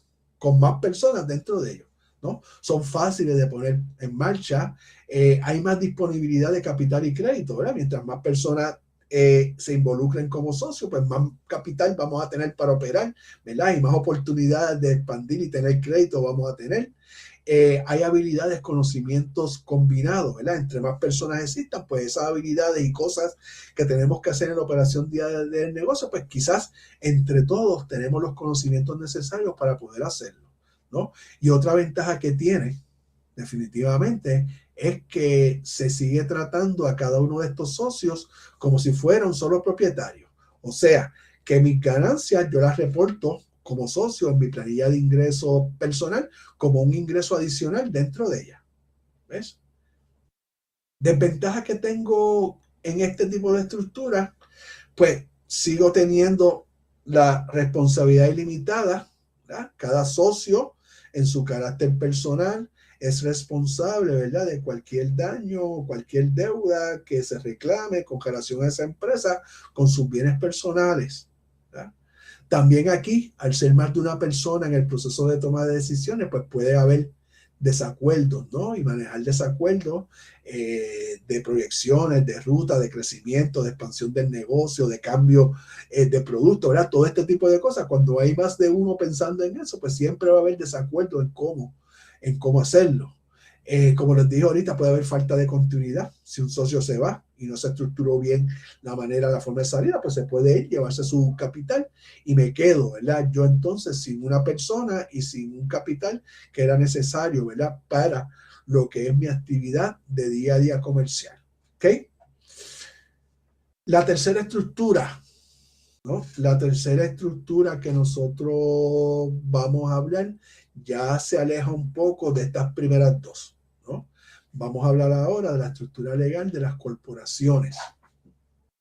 Y una corporación es una persona jurídica, ¿verdad? Adquiere los derechos de una persona frente a la ley, ¿verdad? Se dice, ¿verdad?, que esa persona jurídica tiene derechos legales igual que una persona real, ¿verdad? O sea, que esta persona puede iniciar y operar un negocio a nombre de la corporación, ¿no? Es la corporación quien está manejando ese negocio. Puede comprar o vender propiedades bajo el nombre de esa corporación, pedir dinero prestado, demandar, ser demandado, celebrar contratos, ¿eh?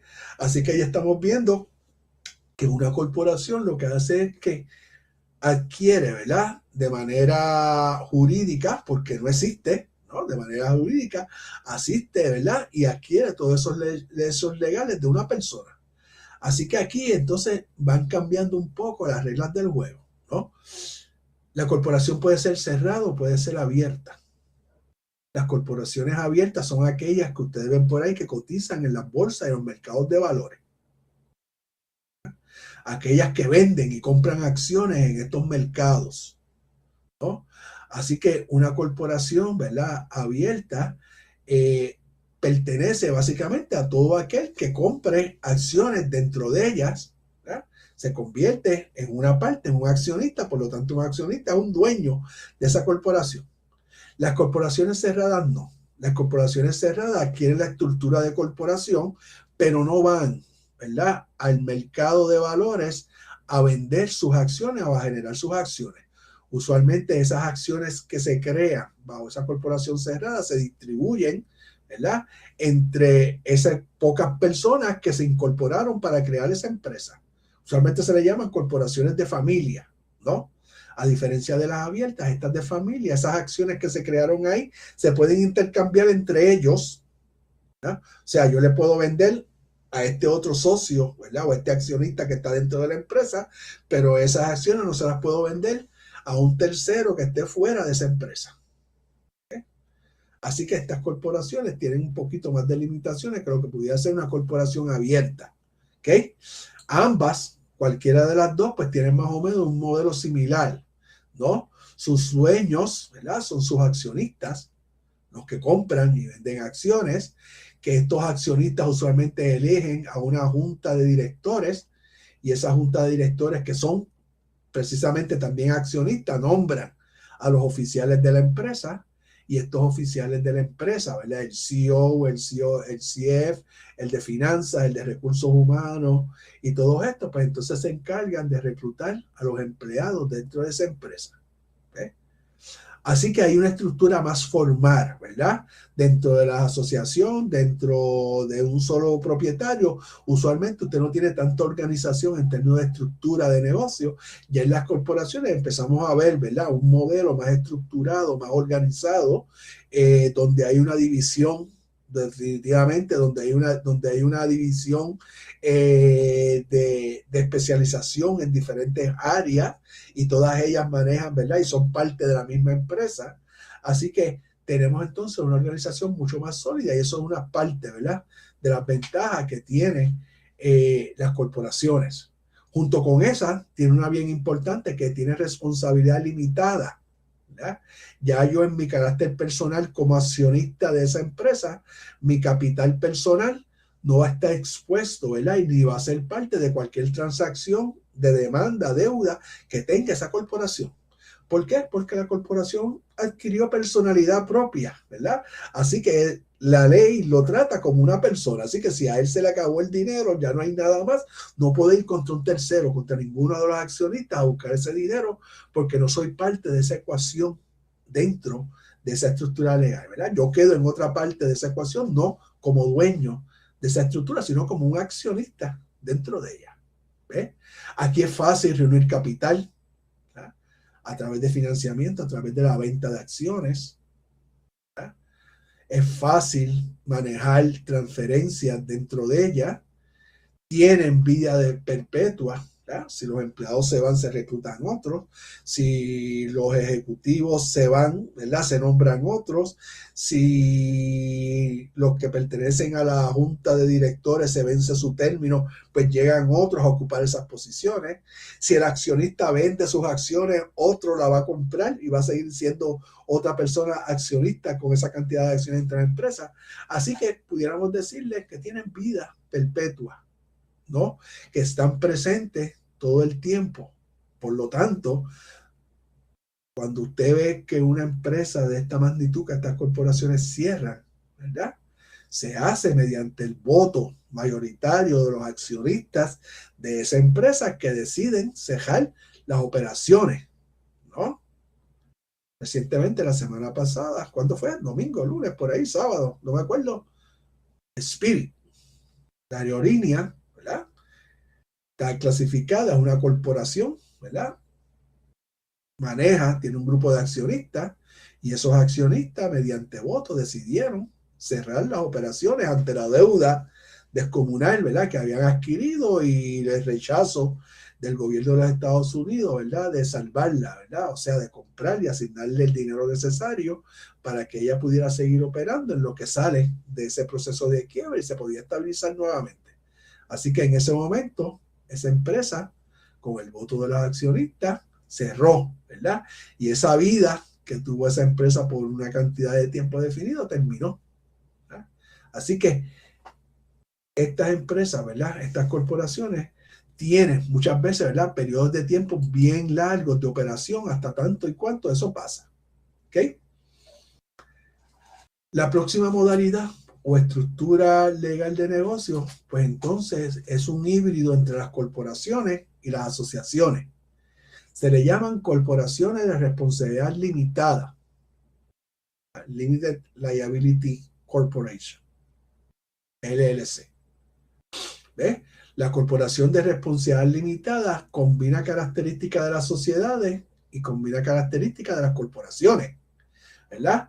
Así que los propietarios, en este caso, ¿verdad? Se llaman miembros, no se llaman accionistas, ¿verdad? De esa corporación, ¿verdad? Pero tienen una responsabilidad limitada, los protegen, ¿verdad? Contra terceros en caso que demanden en su carácter personal, ¿verdad? Ese es uno de los atributos mayores y por la cual muchas empresas ya hoy día, en vez de iniciar como un solo propietario, ¿verdad?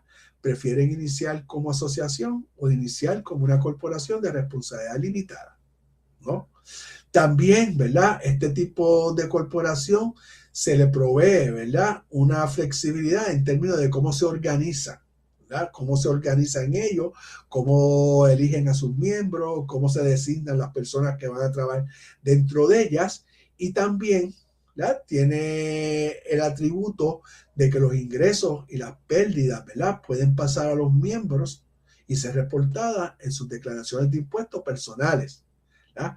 Así que esa ventaja que tengo un solo propietario en la asociación la puedo seguir teniendo dentro de la corporación de responsabilidad limitada, a menos que yo elija un tratamiento diferente, que yo le diga al IRS o le diga al Departamento de Hacienda que para este periodo contributivo yo quiero que me den un trato de corporación con todas sus características, un trato de asociación con todas sus características, ¿verdad? En vez de que me trate como una corporación de responsabilidad limitada. Así que este tipo de estructura es más flexible, ¿verdad? Y le permite a los dueños ¿verdad? A los que están poniendo el capital en ese negocio, manejar mejor sus responsabilidades, protegerse, ¿no? Y adaptarse mejor, ¿verdad? A las diferentes condiciones que pueden existir en el mercado, que pueden ocasionar que yo tenga que variar, ¿verdad? Este tipo de estructura, pues para entonces poder, ¿cuál es la palabra? ¿Verdad? Afrontar, ¿verdad? Cualquier cambio que ocurra dentro de estos entornos míos como empresa, donde una estructura o la otra pudiera ser mucho mejor en ese momento. ¿Ok? Así que ahí tenemos, ¿verdad? Ahí tenemos algunas ventajas de este tipo de estructuras. También tienen sus debilidades, obviamente, ¿verdad? Primero que nada, aunque estás llamada como corporación, tú no puedes emitir acciones, ¿verdad? Las acciones no son parte de las corporaciones de responsabilidad limitada. ¿Verdad? Trabajan con líquido, con dinero, igual que una asociación o un solo propietario. Son de duración limitada, ¿no? A veces las corporaciones, los estados delimitan el tiempo, ¿verdad? Usted puede operar como corporación sin de responsabilidad limitada por un periodo de 2 años. Después de 2 años tiene que volver a solicitar, ¿verdad? Ese mismo trato o cambiar ese trato al otro que usted interesa, ¿verdad? Así que ahí, ¿verdad? Como no es como una corporación que es perpetua, ni las asociaciones, ni un solo propietario que van a funcionar y el gobierno una vez le autoriza a usted a ser comerciante después que cumpla, ¿verdad? Con los requerimientos de pagar sus contribuciones anuales y demás, pues no hay ningún otro, ¿verdad? Complejidad dentro de ellos. ¿Ves? Por último, tenemos que hablar de las corporaciones sin fines de lucro, ¿no? Y aquí, contrario a las 4 previas que nosotros hemos estado hablando, las corporaciones sin fines de lucro se organizan usualmente para prestar servicios sociales, ¿verdad?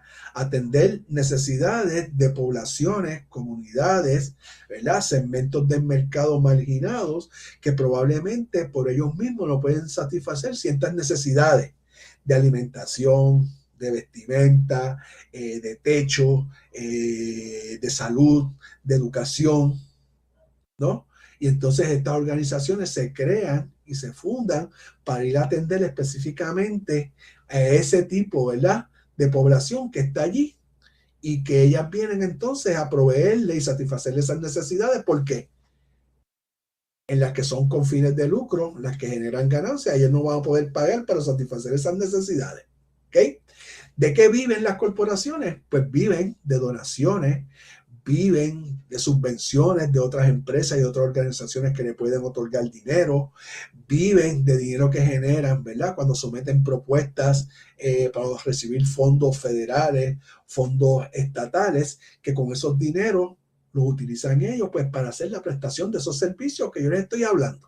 ¿Ya? Así que el dinero dentro de las corporaciones sin fines de lucro usualmente viene de múltiples otras fuentes, no necesariamente de una acción, ¿verdad?, de compraventa, de que yo te di algo y tú me pagaste por esto. Ese dinero llega de otra manera, que pueden generar ingresos, ¿verdad?, a través de diferentes actividades de recaudación de fondos, ¿verdad?, vender cosas para recaudar ingresos, pues lo pueden hacer, ¿verdad?, como parte de sus actividades. Pero ese dinero, ¿verdad?, no se clasifica, ¿verdad?, como ingreso, ¿verdad? Se clasifican como donativos a través de una venta, porque el dinero va a pasar a ser parte, ¿verdad?, de lo que van a utilizar ellos para prestar esos servicios, ¿no? Las corporaciones sin fines de lucro también tienen exención fiscal, o sea, no pagan contribuciones, ¿verdad? No pagan contribuciones al gobierno, ¿verdad? No hay una tasa contributiva para esa persona jurídica para pagar el gobierno. Contrario a las corporaciones, ¿verdad?, que como una identidad privada, una persona, la corporación sí tiene que pagarle en su carácter individual al gobierno, vendiendo planillas, ¿verdad?, corporativas, contributivas de corporaciones, ¿verdad? En este caso no, ¿verdad? Así que esas sin fines de lucro, las sin fines de lucro reciben esos ingresos y prestan esos servicios directamente, ¿no?, para satisfacer esas necesidades. Un elemento, ¿verdad?, bien particular, un elemento bien particular de las corporaciones sin fines de lucro es que cualquier excedente, ¿verdad?, al final del año nosotros dijimos que si teníamos más ingresos que el costo de nuestra operación generábamos ganancias. Al final del año, si los fondos que le otorgaron a esta organización exceden todos los gastos que tuvo esa empresa para prestar el servicio que ellos estaban prestando, pues ese dinero no constituye una ganancia, ¿verdad? Constituye un excedente de fondos y esos excedentes de fondos se tienen que reinvertir, ¿verdad?, dentro de la misma organización. No se pueden distribuir ni se le puede otorgar a los empleados, a los dueños de esa empresa, como si fueran ganancias de la actividad de esa corporación sin fines de lucro. Así que aquí hay una gran diferencia, ¿verdad? En términos de cómo miramos la perspectiva de este tipo de estructura legal, porque también es una estructura legal. El IRS y el Departamento de Hacienda te tienen que autorizar para que tú puedas funcionar como una organización sin fines de lucro, y te va a pedir también que rindas cuentas y que rinda, ¿verdad?, documentación necesaria para poder justificar que tú puedas seguir operando bajo esa normativa. ¿Okay? ¿Qué ventajas tenemos? Responsabilidad limitada, no pagamos en caso de deuda, exención de impuestos, hacen un beneficio comunitario, ¿verdad? Pueden recibir dinero de donaciones, subvenciones a través de propuestas, fondos federales gubernamentales. También tienen regulaciones estrictas como parte de sus desventajas. Depende mucho del financiamiento, ¿no? Y eso puede variar. Si las donaciones son similares, si no son similares de año en año, pues eso puede afectar su operación, ¿verdad? Usualmente los salarios son más bajos, ¿no? Hay desafíos operativos, ¿no? Hay que trabajar mucho con el voluntariado, personas que donen tiempo, esfuerzo para hacer las diferentes actividades, pues porque no puedo pagar por todo lo que yo necesito para operar, ¿verdad? O el costo, ¿verdad? O el salario que las personas quisieran tener. Tengo que pagar menos de eso. Y obviamente, ¿verdad?, los excesos tengo que reinvertirlos. No los puedo distribuir como ganancias entre unos y los otros. ¿Ok?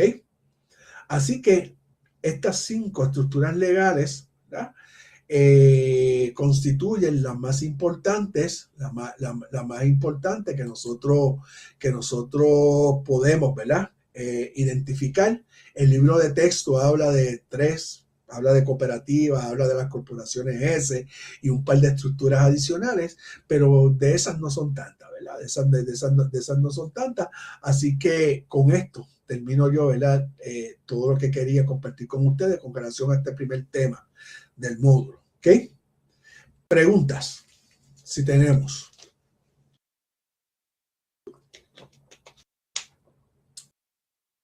¿Estamos claros? Perfecto. Entonces, si estamos claros, pues voy rapidito a discutir las 2 tareas que tenemos para esta semana, especialmente la segunda, porque la primera tarea pues simplemente es sencilla. Usted va a ir al enlace de la preprueba cuando esté listo, ¿verdad?, para poder hacer eso, y va a entrar allí y la va a completar. Va a tener hasta 80 minutos para completar esa prueba. Son 20 preguntas de selección múltiples. Vas a tener solamente una oportunidad. Así que cuando yo inicie la prueba, tengo que completarla. No puedo iniciar y dejar la mitad, porque si se me corre el tiempo, lo que no haya contestado se va a marcar en 0. ¿Verdad? Se va a marcar en 0. Así que lo más importante es que usted se asegure que cuando usted la comience, la termine, tenga el tiempo necesario para contestar esas 20 preguntas. ¿Ok? Lo segundo que es importante es que usted tenga una conexión robusta en internet para que no pierda la conexión, que no se desconecte de la prueba, que la prueba no se cierre, ¿verdad? Así que asegúrese, ¿verdad?, de que su conexión a internet sea robusta al momento que vaya a realizar la prueba.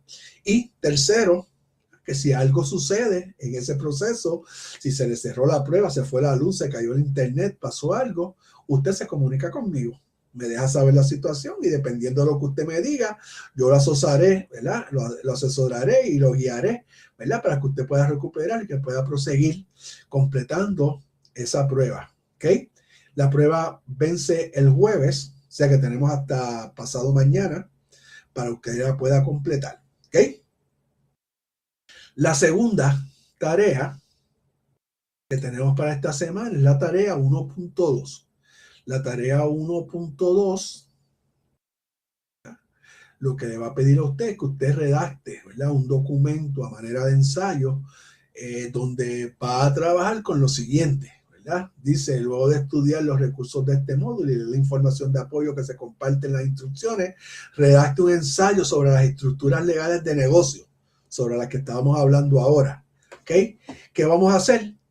Va a tener su página de portada como APA, y luego de esa página de portada, en la próxima página usted va a abrir con un párrafo introductorio y va a definir en ese párrafo introductorio lo que es un negocio para usted, y me va a explicar, ¿verdad? De acuerdo a lo que usted entiende, cuáles son los elementos, el elemento principal que usted tiene que considerar para lograr una operación exitosa de un negocio hoy día. ¿Okay? Y ahí usted desarrolla un párrafo, ¿verdad? Con esas dos directrices, y tenemos esa primera parte. Luego vamos a ir a la parte del desarrollo del tema, ¿no? Y aquí la instrucción dice que debe tener por lo menos 3 párrafos. ¿Ya? Un primer párrafo, P1, un primer párrafo donde usted va a establecer la importancia de tener una estructura legal para el proceso de desarrollo de un negocio. ¿Por qué es importante? ¿Ya? Establecer una estructura legal para un proceso de desarrollo de un negocio. Y ahí usted va a tener ese primer párrafo. Ya en el segundo párrafo, que es el párrafo 2, ¿verdad? Que está por aquí, usted va a identificar y a definir en sus propias palabras al menos 5 estructuras legales de negocio y cómo operan, ¿verdad? O se manifiestan cada una de estas, ¿verdad? ¿En qué consiste? ¿Verdad? Un solo propietario, cómo yo lo describo, ¿verdad? ¿Cómo opera ella? Las asociaciones, cómo yo la describo, la identifico, cómo operan ellas, y así sucesivamente. 5 estructuras legales. Junto con eso, en ese párrafo, para cada estructura legal que usted identifique, ¿verdad? En ese segundo párrafo, usted me va a identificar una ventaja y una desventaja de cada una de esas estructuras legales que usted identificó previamente. ¿Ok? Ya en el tercer párrafo, usted va a brindar un ejemplo concreto, real, ¿verdad? De una empresa modelo para cada tipo de estructura, ¿verdad? ¿Qué empresa por ahí usted reconoce que tiene una estructura de un solo propietario? ¿Qué empresa usted reconoce que pudiera tener una estructura de asociación, corporación, responsabilidad limitada, ¿verdad? Organización sin fines de lucro, cooperativa, la que usted vaya a utilizar, ¿verdad? Una estructura real, ¿no? Y junto a eso, ¿verdad? Me va a indicar cómo el entorno de negocios afecta directa o indirectamente a esa empresa, ¿verdad? En cada uno de los ejemplos, ¿verdad? Como el desempleo, como la tasa de inflación, ¿verdad? Como los intereses, como el PIB, como todas estas variables pudieran afectar cada una de ellas. Y finalmente, vas a cerrar con un párrafo de conclusión donde vas a contestar lo siguiente. ¿Cuáles son las consideraciones que debe tomar un pequeño empresario al escoger su estructura legal de negocios? Y la segunda pregunta, ¿es mejor una opción, ¿verdad? Una estructura legal de negocio sobre las otras? Así que usted reflexiona sobre esas dos preguntas y va a concluir, ¿verdad? Desarrollando ese párrafo de conclusión, le añade una página con las referencias según APA, y ese documento usted lo va a entregar. No va a tardar del próximo domingo a las 11:59 de la noche, ¿verdad? Para que entregue a tiempo esta su primera tarea. ¿Ok? Preguntas.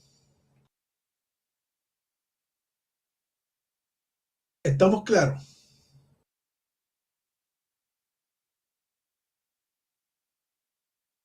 Valerie, Liza, José, Jennifer, Gadiel, Arelis.